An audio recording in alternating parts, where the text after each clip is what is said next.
महिलेचा मृत्यू जागेत झालेला आहे. काय सांगाल ह्या प्रकरणाला, का अशी प्रकरणं वाढत आहेत, काय म्हणताय?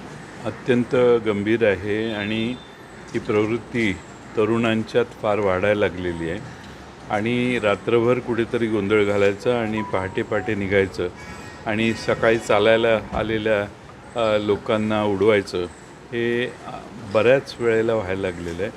हे जे आजची उदाहरण आहे त्यात एक धनिक ज्याने मोठी गाडी आहे, श्रीमंती आहे, त्याच्या मागे आहे, त्याने अतिशय जोरात गाडी चालवून या दाम्पत्याला उडवलं. फार मोठा गंभीर ॲक्शन याच्यावर घेणं आवश्यक आहे. सरकार या हिट अँड रन या प्रवृत्तीवर काहीही करायला तयार नाही. सरकारने खरं म्हणजे एवढी प्रकरणं झाल्यावर तरी काही ना काही पावलं टाकणं आवश्यक